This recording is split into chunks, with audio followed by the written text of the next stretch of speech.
Hello students, once again welcome back to our channel JEE Maths by RGL sir।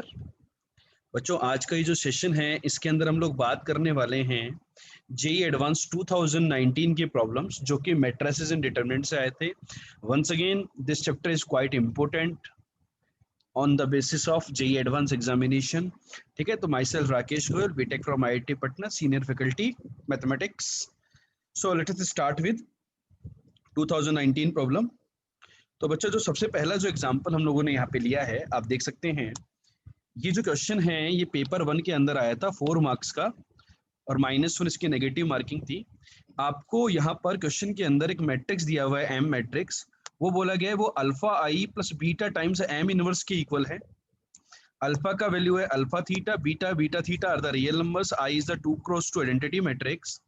तो alpha strict is the minimum value, ये जो alpha की value आएगी, theta का function आएगा alpha, ये जो अल्फा है this is the function of theta beta, तो अल्फा की मिनिमम वैल्यू जो आएगी वो that is alpha asterisk and beta asterisk is the minimum value of beta.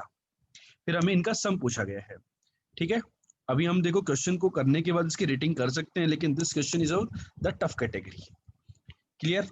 सो बच्चों यहाँ पर इस क्वेश्चन में हम कैसे प्रोसीड करेंगे, क्या सॉल्यूशन हमारा होगा इस क्वेश्चन का, उसके बारे में हम लोग बात कर लेते हैं। बच्चा कैसे प्रोसीड करेंगे बेटा, देखो ये alpha time I plus beta time M inverse है, तो बेसिकली आपको डिटरमिनेंट ऑफ एम के बारे में तो बातचीत करनी होगी। ठीक है, तो मैं एक काम करता हूँ, साइड में डिटरमिनेंट ऑफ एम निकाल लेता हूँ। 2 क्रॉस 2 का डिटरमिनेंट निकालना काफी आसान काम होता है। मैं इसको लिख दूंगा साइन की पावर 4 कॉस की पावर 4 इनटू करेंगे, एस मतलब साइन थीटा और सी मतलब कॉस थीटा, सिंपल, ताकि अपने को कैलकुलेशन में ज्यादा टाइम ना लगाना पड़े। Minus minus plus 1 plus cos square into 1 plus sine square. तो आप यदि इसको सिंप्लीफाई करेंगे दोस्तों तो क्या बन जाएगा, 1 और sine square plus cos square भी 1 होता है, तो 2 प्लस साइन की पावर 4 कॉस की power 4 plus sine square cos square. This is your determinant of M, this is your determinant of M. ठीक है, अब मुझे क्या करना है कि एम मैट्रिक्स को alpha I plus beta time M inverse के टर्म में लिखना था। तो यदि मैं पहले एम इनवर्स की बात कर लूं तो एम इनवर्स जो होगा वो क्या होगा, 1 by determinant of M into adjoint of M. अब 2/2 का एडजॉइंट निकालने का आपको एक शॉर्ट ट्रिक बता रखा था कि जो मेन डायगोनल के एलिमेंट है उनको इंटरचेंज कर दो इंटरचेंज कर दो। कॉस की पावर 4 थीटा, थोड़ा सा अच्छे से लिख देता हूं मैं इसको, यहां पर आएगा साइन की power 4 theta.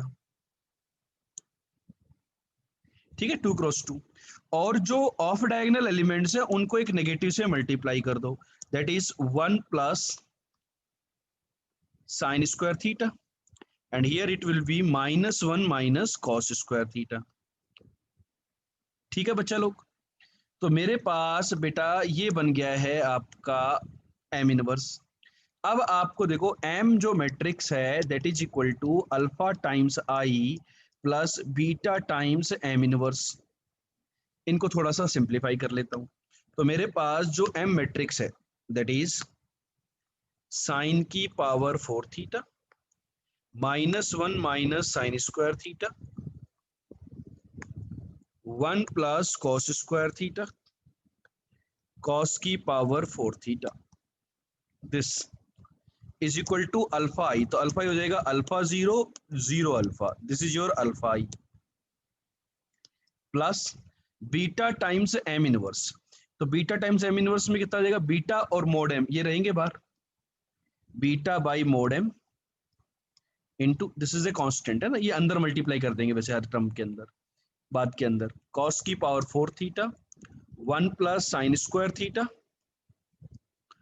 And -1 minus cos square theta and here you will gave sine की पावर 4 थीटा। ठीक है, क्लियर है बात? अब मैं इनको कंपेयर कर लेता हूं बेटा, अब इनको कंपेयर कर लेते हैं हम लोग। तो ये जो पहला टर्म इसको कंपेयर करते हैं सबसे पहले, साइन की power 4 theta is equal to, यहां से आएगा अल्फा और यहां से टर्म आ जाएगा alpha plus beta upon determinant of M, determinant of M ये रखा है मेरे पास, इनटू कॉस की पावर 4 थीटा, एक रिलेशन आ गया। ठीक है। अब मैं बात करता हूँ दूसरे रिलेशन की। दूसरा रिलेशन मतलब दिस एलिमेंट, तो दिस एलिमेंट मतलब -1 minus sine square theta is equal to, यहां से तो जीरो आएगा, 0 plus beta upon determinant of m into 1 plus sine square theta. ठीक है बेटा, तो यहां से तो देखो अपने पास एक बहुत अच्छी बात आ गई यार, सीधे सीधे दिख रहा है calculation, 1 plus sine square theta को कैंसिल कर देंगे, तो beta is equal to minus times determinant of m आ गया। आया नहीं आया बेटा? बहुत बढ़िया हो गया तो बीटा की वैल्यू तो मेरे पास डिटर्मिनेंट ऑफ m के टर्म्स में आ गई, तो बीटा का फंक्शन तो मेरे पास इजी रह जाएगा। अब मुझे अल्फा निकालना है, तो अल्फा भी देखो यहाँ से आ गया। कैसे? बीटा की वैल्यू यहाँ पे minus of determinant of m रखोगे आप तो काम बन जाएगा। बाकी लोगों को कंपेयर करके देख सकते हो आप लोग, सेम रिलेशन सेटिस्फाई करेंगे। तो यहाँ से देखो अल्फा की वैल्यू क्या आ गई, साइन की पावर 4 थीटा प्लस कॉस की पावर 4 थीटा। ये कैसे आया बेटा? देखो ये जो बीटा है minus of determinant of m, यहाँ पर ये डालोगे तो यहाँ माइनस बनेगा, इधर आके प्लस बन जाएगा। Alpha is equal to sine की पावर 4 थीटा प्लस कोस की पावर 4 थीटा। ये आपका अल्फा बन गया और उधर मेरे पास बीटा है। ठीक है, तो चलो आपको यहाँ तक क्लियर हो गया होगा। किसी को डाउट, कोई कंफ्यूजन? तो देखो मेरे पास बच्चा लोग सोल्व करने पर अल्फा आया साइन की पावर 4 थीटा प्लस कोस की पावर 4 थीटा। ठीक है, similarly I am getting the beta as minus of determinant of m and this will be minus of sine की पावर 4 थीटा कॉस की power 4 theta plus sine square theta cos square theta plus 2। ठीक है बच्चों, ये आ गया मेरे पास। अब मुझे अल्फा और बीटा की जो वैल्यू आई, इनकी मुझे मिनिमम वैल्यू निकालनी थी। क्या निकालनी थी? मिनिमम निकालनी थी या मैक्सिमम निकालनी थी बेटा? मिनिमम निकालनी थी। अब देखो ये क्वेश्चन बन गया ट्रिग्नोमेट्री का, कंप्लीटली ट्रिग्नोमेट्री। तो ट्रिग्नोमेट्री से डायरेक्ट क्वेश्चन नहीं पूछने के बजाय उन्होंने इनडायरेक्टली क्वेश्चन पूछ लिया है। अब बेटा देखो आप इसको क्या लिख सकते हो, अल्फा को बताइए जरा मुझे। ये तो आपने स्टैंडर्ड फॉर्मूला पढ़ रखा है, साइन की पावर 4 कोस की पावर 4 का सम क्या होता है, 1 minus 2 times sign square theta into cos square theta. Yes और no? So this function will turn out to be 1 minus 1 by 2 sine square of 2 theta. आपको याद होगा साइन स्क्वायर 2 थीटा, इसकी अपने को मिनिमम वैल्यू चाहिए, अल्फा मिनिमम। ये कब होगा? जब ये मैक्सिमम हो। तो ये हो जाएगा मिनिमम 1 में से मैक्सिमम कितना, 1 by 2 मैक्सिमम माइनस कर सकते हैं। तो अल्फा मिनिमम, तो अल्फा एस्ट्रिक, ये जो मिनिमम वैल्यू होगी इसकी, that is equal to 1 by 2।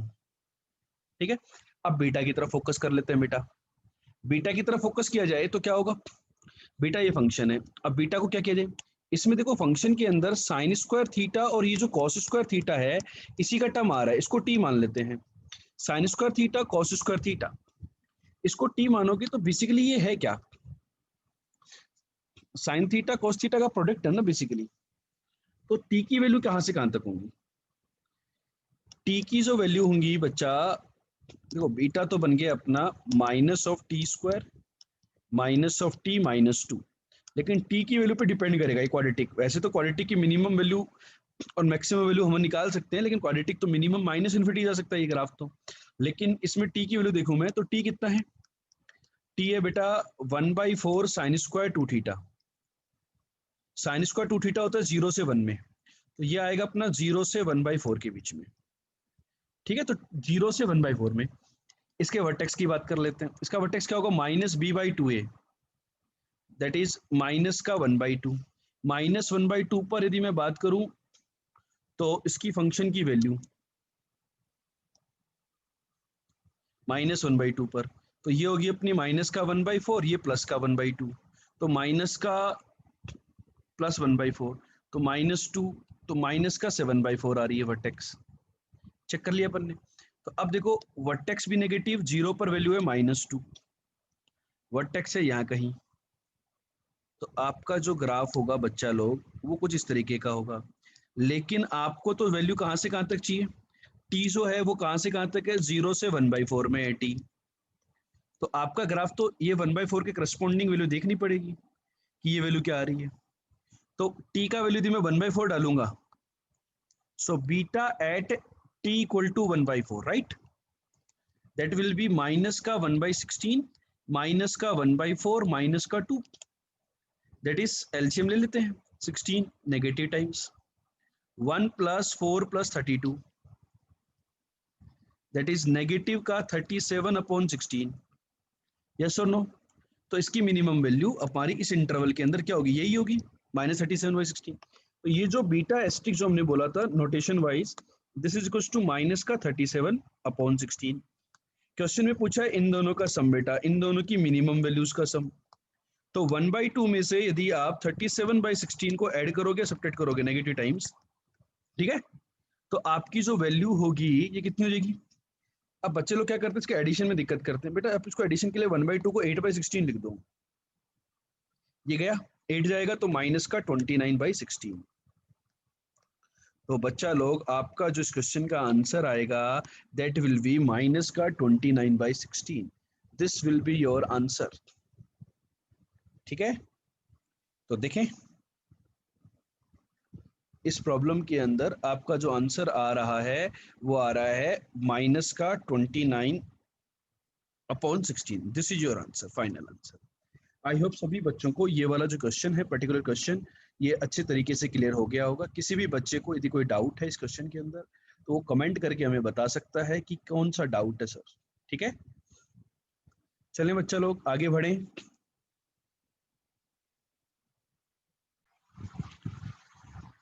So student, let us proceed with the next question of the JEE Advanced 2019। ये जो क्वेश्चन था बच्चों आप देख सकते हैं यहाँ पर पेपर 1 के अंदर 4 मार्क्स का ही आया था। तो ये सेकंड क्वेश्चन है 2019 में on the house of matrices and determinant.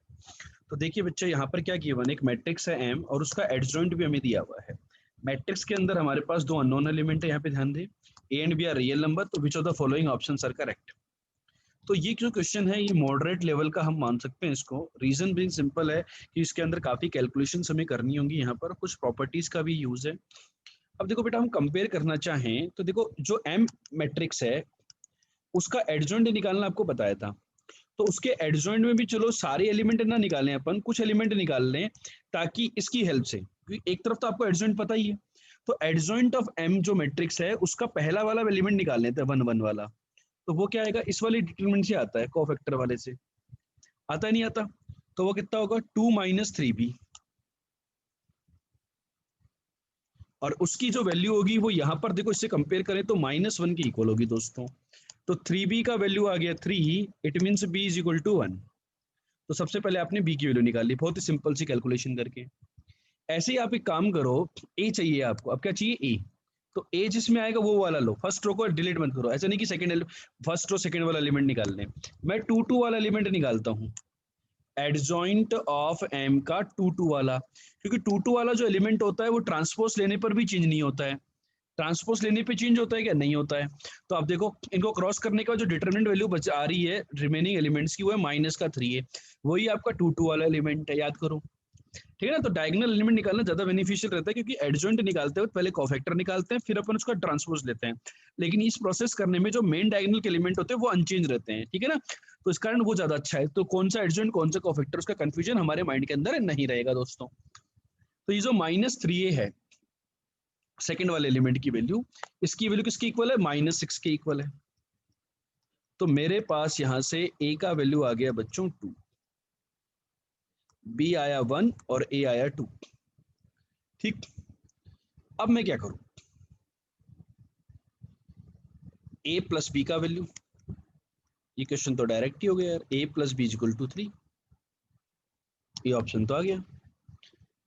Determinant value, determinant तो मैं डायरेक्ट निकाल सकता था यार, एडजॉइंट ऑफ M का डिटरमिनेंट वो तो मेरे पास पता ही है, ये मैट्रिक्स डिटरमिनेंट निकालना आपको पहले भी बताया है। क्या करते हैं, जो गिवन होता है उसी के अंदर कर लो काम। क्या करें, यहाँ पे -1 1 और -1 8 -6 2, तरीका बता रखा आपको ऐसे ऐसे प्रोडक्ट करना। तो कितना हो जाएगा ये, -6 -24 माइनस का 10 प्लस, बेसिकली प्लस करेंगे तो आएगा माइनस का, सॉरी माइनस माइनस प्लस हो जाएगा, प्लस का 30, then you will get plus का 6, then you will get plus का 8। तो कैलकुलेट कर लो बेटा, ये जो आपका वैल्यू है ये 4 के इक्वल आ रहा होगा मेरे हिसाब से। 4 आ रहा है, आ गया 4, चलो वेरी गुड। अब अपन देखते हैं ऑप्शन ए के बारे में। ऑप्शन ए में क्या बोला है, determinant of adjoint of M square. M square का ऑर्डर भी वही होगा जो एम का ऑर्डर है। So this is determinant of M square की power n minus one. n minus one बोले तो 2, तो डिटर्मिनेंट ऑफ m की पावर 4 आ गया बेटा। ये तो 4 की पावर 4 हो गया। तो क्या ये 81 के इक्वल होगा? नहीं होगा, तो ऑप्शन ए मेरा गलत हो गया। ठीक है, ऑप्शन बी आ चुका है मेरे पास। मैं एक काम करता हूँ, मैट्रिक्स एम मुझको पता है ये ए और बी की हेल्प से। एक काम करता हूँ, पहले मैं ऑप्शन डी को सोल्व कर लेता हूँ। ठीक है, मोर देन वन करेक्ट टाइप के क्वेश्चन में आपको हमेशा सारे ऑप्शंस को सोल्व करना होगा। आपको एक प्रॉपर्टी याद होगी कि एडजॉइंट ऑफ एम का इनवर्स और एडजॉइंट ऑफ एम इनवर्स दोनों सेम होते हैं बेटा। तो इन दोनों को मैं सेम लिख दूंगा तो ये डबल बन जाएगा। बेसिकली इनकी प्रॉपर्टी है, ये दोनों इक्वल होते हैं। अब किसी भी मैट्रिक्स का जो इनवर्स होता है, माने ए में इनवर्स है, तो वो क्या होता है, 1 upon determinant of A into adjoint of A. तो यहाँ मुझे इसी का इनवर्स निकालना है, तो ये क्या बन जाएगा, twice of 1 upon determinant of adjoint of M into adjoint of M. Yes और नो? अब डिटर्मिनेंट ऑफ एम के लिए तो 4 है हमारे पास, तो यहाँ पर आप देखेंगे 2 अपॉन 4, ये तो बन गया 1/2 इंटू, इसकी भी एक स्टैंडर्ड रिजल्ट आपको लिखवा रखा है, वो होता है डिटर्मिनेंट ऑफ m की power n minus 2, that is 3 minus 2 order into m। हाँ या नहीं? श्योर? चेक कर लो बेटा, कोई गड़बड़ तो नहीं हो रही है।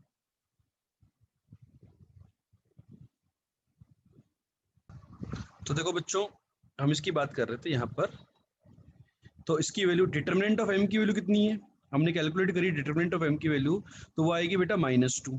आप यहाँ से कैलकुलेट कर सकते हो। आप डिटर्मिनेंट एडजॉइंट ऑफ m क्या होता है, डिटर्मिनेंट ऑफ m का स्क्वायर होता है, आप चेक कर सकते हो। तो यहाँ पर आ जाएगा -1 इंटू एम, तो आपका ये आंसर आ गया -m के इक्वल। तो ये ऑप्शन डी भी सेटिस्फाई कर गया। Now we need to talk about the option C. M matrix को अल्फा बीटा गामा से कंपेयर करें, मतलब मल्टीप्लिकेशन करें तो 1 2 3 आना चाहिए। देख लेते हैं ऑप्शन सी के बारे में। ऑप्शन सी बोल रहा था m into alpha beta gamma is equal to 1 2 3। So you need to find out the value of alpha beta gamma. ठीक है, तो मैं कैसे कैलकुलेट करूंगा? एम मैट्रिक्स जो है वो क्या थी, देखो 0 1 ए का कितना आया था बेटा, ए की वैल्यू 2 आई थी,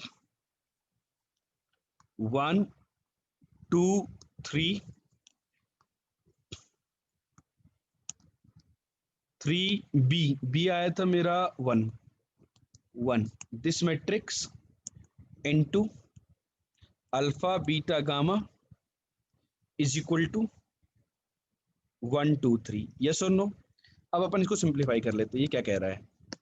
देखो पहला रिलेशन कहेगा beta plus 2 gamma is equal to 1, alpha plus 2 beta plus 3 gamma is equal to 2, 3 alpha plus beta plus gamma is 3। अब मैं काम करता हूँ, इन तीनों को सिंप्लीफाई कर लेता हूँ सॉल्यूशन को। तो सबसे बेस्ट अप्रोच क्या रहेगी इसको सोल्व करने के लिए, इन दोनों रिलेशन से अपन बीटा गामा निकाल देते हैं। ये रिलेशन 2, ये रिलेशन 3। 3 में से 3 टाइम्स रिलेशन 2 को माइनस कर दो आप, तो क्या मिलेगा आपको, माइनस का 5 बीटा, और 3 टाइम्स माइनस करोगे तो माइनस का 8 गामा, और 3 टाइम्स तो 3 माइनस 6, 3 माइनस 6 दैट इज -3। तो 5 बीटा प्लस 8 गामा इज 3, और इस रिलेशन को भी आप 5 से मल्टीप्लाई कर दो, 5 beta plus 10 gamma is equal to 5। इन दोनों से आपके पास गामा की वैल्यू आ जाएगी, gamma is equal to 1। Gamma आ गया 1, गामा 1 आ गया तो बीटा आ गया आपके पास, beta is equal to -1। Beta आ गया तो आप किसी में रिलेशन में पुट कर दो, तो अल्फा इज इक्वल टू 1। तो अल्फा 1 बीटा -1 गामा 1। अपन मैट्रिक्स मेथड से भी इनको सोल्व कर सकते थे अल्फा बीटा गामा को। तो जो ऑप्शन सी था बच्चों, उसके अंदर पूछा गया था कि alpha minus beta plus gamma, इसका वैल्यू क्या होगा। तो ये आ रहा है बेटा, आप चेक कर सकते हैं यहाँ पर, जो बीच में जो नेगेटिव है उसको नेगेटिव डाल दिया तो इन्होंने 3 आ गया आंसर। तो ये भी मेरा सही है। तो अपन चेक करें ओवरऑल इस क्वेश्चन के दौरान, तो मेरा सी ऑप्शन भी सही है।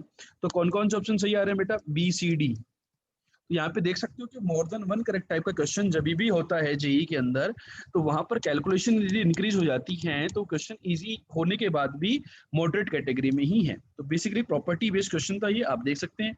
कहीं पर भी किसी भी बच्चे को इसके अंदर डाउट है, कोई भी कंफ्यूजन है, तो फील फ्री टू कमेंट। बच्चों मैं आपको बता दूं, हमारी वेबसाइट है, आप इसको जरूर से विजिट करें।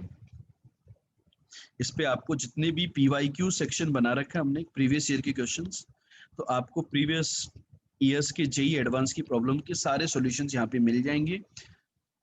ठीक है,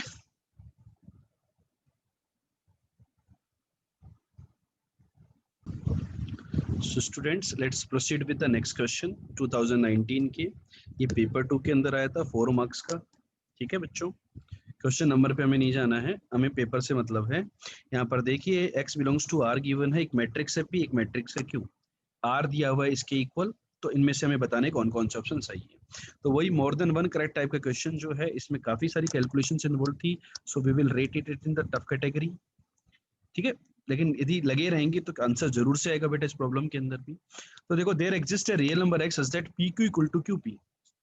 तो यदि मैं मैट्रिक्स PQ की बात करूं तो PQ और QP यदि दोनों इक्वल होती हैं लेट्स से, तो इनके हर करस्पॉन्डिंग एलिमेंट भी इक्वल होंगे। तो P को यदि मैं फर्स्ट एलिमेंट की कंपैरिजन करूं, फर्स्ट एलिमेंट की A11 की, दोनों के ही, तो देखो P की फर्स्ट रो को फर्स्ट कॉलम से यदि आप मल्टीप्लाई करोगे तो this will be 2 plus x, और QP के करोगे फर्स्ट कॉलम को फर्स्ट रो से, तो दैट इज इक्वल टू 2। तो यहां से तो पॉसिबिलिटी आ रही कि x शुड बी 0। मैं सेकेंड एलिमेंट की बात करता हूँ 1 2 की, फर्स्ट रो को सेकंड कॉलम से बेटा आप करोगे तो x plus 4 plus X. QP का second, first row second element कैसे आएगा, इसका फर्स्ट कॉलम सेकंड से करोगे तो you will get 2 plus 2x। It means 4 is equal to 2 which is a contradiction. मतलब PQ और QP जो है वो म्यूचुअली इक्वल नहीं हो सकते किसी भी रियल नंबर x के लिए। तो मेरा जो ऑप्शन ए है ये गलत हो जाएगा। आई होप क्लियर है। सभी बच्चे अपने आप से ट्राई करें सारे प्रॉब्लम्स को, उसी के बाद सॉल्यूशन या हिंट देखें आप लोग। अब मैं बात करता हूं आर के बारे में। आर क्या है, PQP इनवर्स। अब मुझे इस क्वेश्चन में देखो डिटर्मिनेंट ऑफ आर के बारे में बात करनी है, तो दोनों तरफ मैं डिटर्मिनेंट ले लूं। डिटर्मिनेंट क्या होगा, determinant of P into determinant of Q into determinant of P inverse, that is determinant of P determinant of Q 1 by determinant of P। तो this is nothing but determinant of Q के equal आ गए। तो यार determinant of R is equal to determinant of Q। तो determinant of Q निकाल लेते हैं अपन, Q मैट्रिक्स ये अपनी। तो डिटर्मिनेंट ऑफ Q यदि मैं कैलकुलेट करूं बेटा, इजीली कैलकुलेट कर सकता हूं, दो जीरोस भी हैं, तो मैं सेकंड रो के अबाउट कर लूंगा इसको। सेकंड रो में ये जो एलिमेंट है ये कैसा खुलेगा, पॉजिटिव से खुलेगा। तो इसके साथ कितना आ जाएगा बेटा, 12 माइनस एक्स स्क्वायर आ जाएगा कि नहीं आ जाएगा। तो डिटर्मिनेंट ऑफ Q की जो वैल्यू है बेटा लोग, वो कितनी आएगी बताइए, that is equal to 4 into 12 minus X square. ये आ गई डिटर्मिनेंट ऑफ आर की वैल्यू। अब इन्होंने क्या बोला है, इन्होंने थोड़ा सा एक डिफरेंट मैट्रिक्स दिया या 5 इंट्रोड्यूस कर दिया, ध्यान रखना। तो ये जो वैल्यू है ये कितनी है देखो, ये है 4 इंटू 10 माइनस एक्स स्क्वायर, और इन्होंने प्लस में एक 8 और दे दिया, तो ये भी उतना ही बन रहा है 48 माइनस 4x स्क्वायर। और यहाँ पर भी देखो 48 माइनस 4x स्क्वायर। तो ये तो सही हो गया बी ऑप्शन, तो कि डिटर्मिनेंट ऑफ आर की वैल्यू इसके इक्वल आनी ही आनी है। ठीक है, अब मैं बात करता हूं बच्चों आगे सी ऑप्शन के बारे में। For x equal to 1 there exist a unit vector, for x equal to 1 there exist a unit vector alpha E cap beta J cap plus gamma K cap for which this equals to 0। मतलब ये जो system of equation है ये 0 बन रहा है x equal to 1 के लिए। तो x इक्वल टू 1 के लिए ये बन रहा है 0। तो बात कर लेते हैं एक बार। तो देखो x इक्वल टू 1 के लिए सी ऑप्शन की मैं बात कर रहा हूँ। तो ये जो मैट्रिक्स है इसके अंदर डिटरमिनेंट ऑफ r की बात करूँ तो डिटरमिनेंट ऑफ r जो था वो डिटरमिनेंट ऑफ q के इक्वल था बच्चों, और डिटरमिनेंट ऑफ q यहाँ पे देखो ये इक्वल आ रहे थे। तो x इक्वल टू 1 पर ये जो वैल्यू आ रही है 44 आ रही है, ये जीरो तो नहीं है। तो ये जो सिस्टम ऑफ इक्वेशन है ये होमोजीनियस सिस्टम ऑफ इक्वेशन है बेटा। क्या सिस्टम है ये? होमोजीनियस सिस्टम ऑफ इक्वेशन का डिटरमिनेंट जो कोफिशिएंट डिटरमिनेंट है वो नॉन जीरो है। इसका मतलब क्या हो गया? Unique solution. और यूनिक सॉल्यूशन कैसा होता है होमोजीनियस का? Alpha equal to beta equal to gamma equal to zero, only one solution.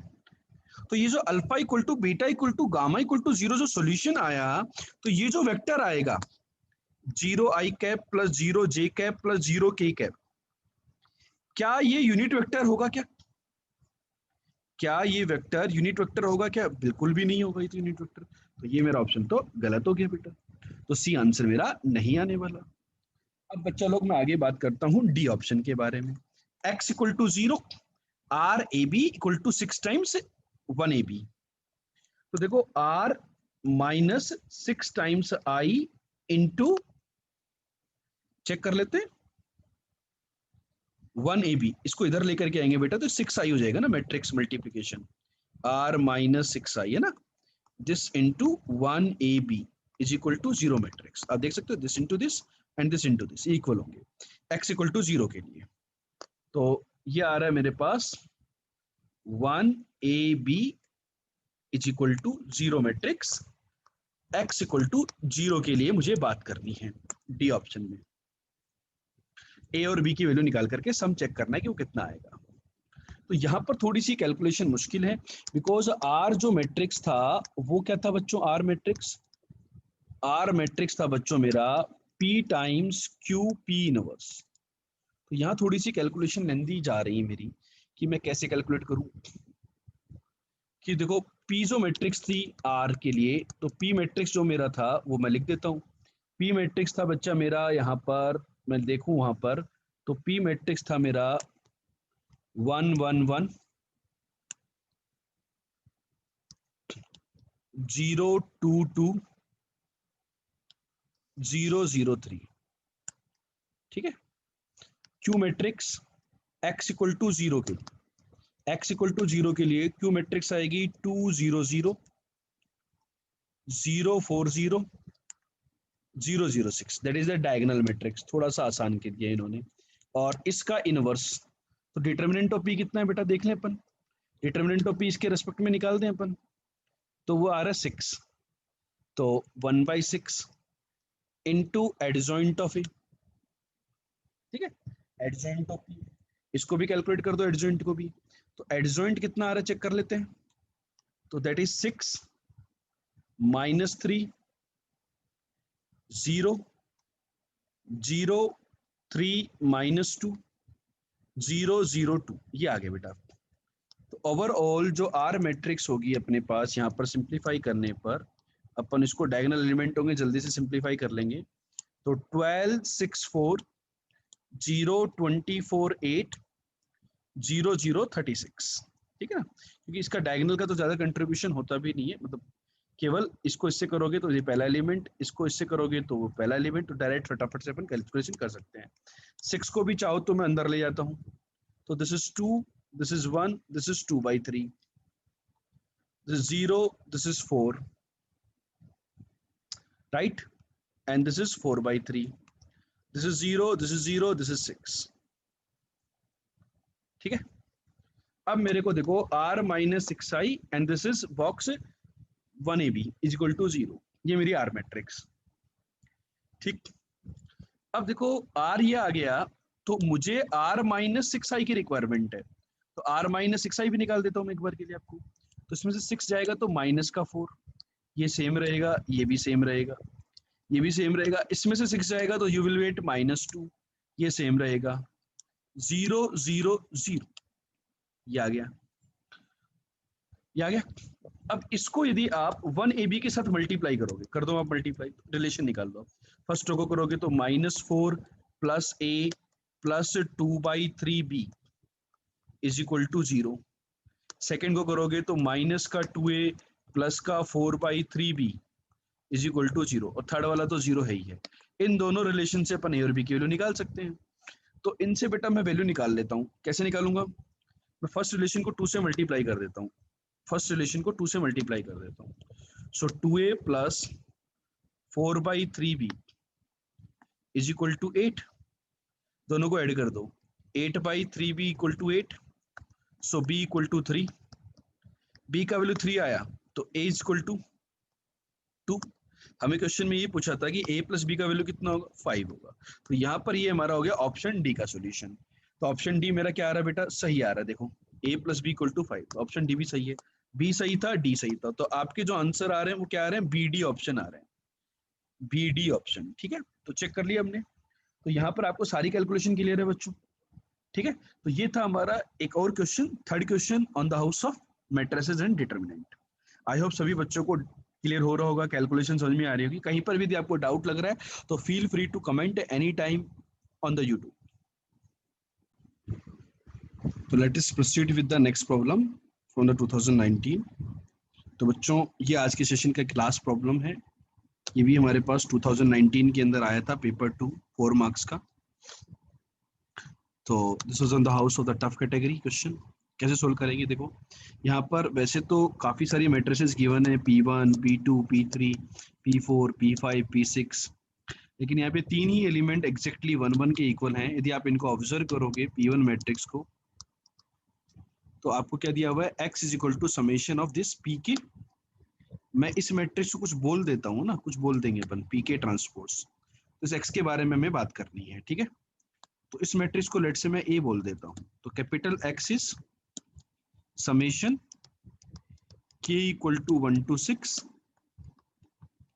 P K A P के ट्रांसपोज, ठीक है। ये अपनी एक्स मैट्रिक्स बन जाएगी बेटा, ठीक है। चलो कैलकुलेशन को किया जाए अब यहाँ पे।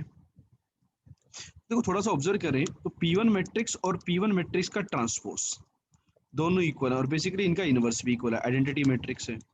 सिमिलरली P2 मैट्रिक्स जो है ना, आप इसको भी चेक करोगे तो P2 का ट्रांसपोज भी सेम ही आने वाला है। देखो सेम आएगा बिल्कुल, और इसका जो इनवर्स होगा, डिटरमिनेंट वैल्यू तो इनकी है ही 1, तो P2 का इनवर्स भी सेम होगा। ये सारी कहानी ऑल PI के लिए एग्जिस्ट कर रही है। ये जो प्रॉपर्टी आ रही है सारी PI के लिए आ रही है। P3 के लिए भी आएगा, P4 के लिए भी, P5 के लिए भी, P6 के लिए। तो बहुत अच्छी बात हो गई। अब मुझे देखो सिमेट्रिक मैट्रिक्स प्रूव करनी थी, ठीक है। ए मैट्रिक्स के बारे में बात करूं तो ए के लिए भी देखो, यदि इसको आपने ए बोला है बीच वाली मैट्रिक्स को, तो ए का ट्रांसपोज लोगे तो वो भी सेम आ रहा है। तो ए मैट्रिक्स और ए का ट्रांसपोज भी बेटा सेम है। इसके इनवर्स के बारे में भी मैं बात करना चाहूँ, इनवर्स के बारे में तो देख लेंगे, रिक्वायरमेंट आएगी तो इनवर्स के बारे में बात कर लेंगे। अब देखो आपको एक प्रॉपर्टी पता है कि कहीं ना कहीं मैट्रिक्स P और Q का यदि मैं होल ट्रांसपोज करता हूं तो ट्रांसपोज डिस्ट्रीब्यूट हो जाता है एडिशन में, P transpose plus Q transpose बन जाता है। तो ये जो मैट्रिक्स है X, ये क्या है मैट्रिक्स?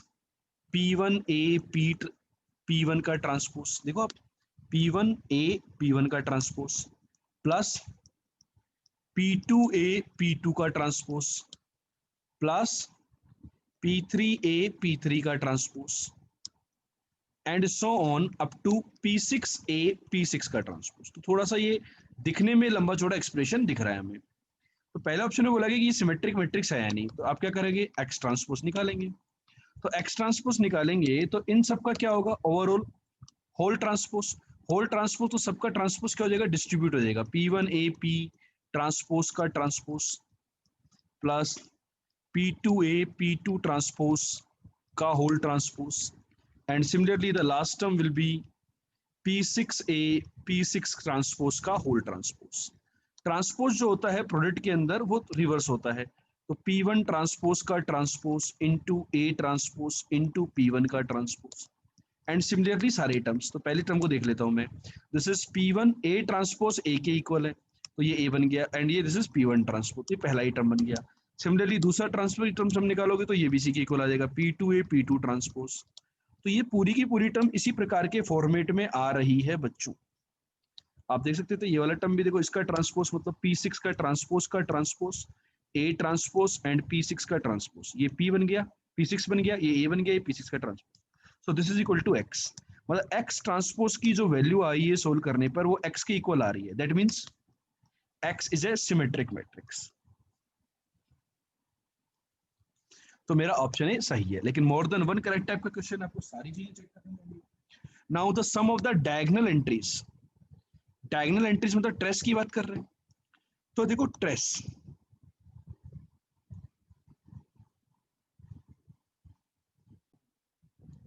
ट्रेस जो होता है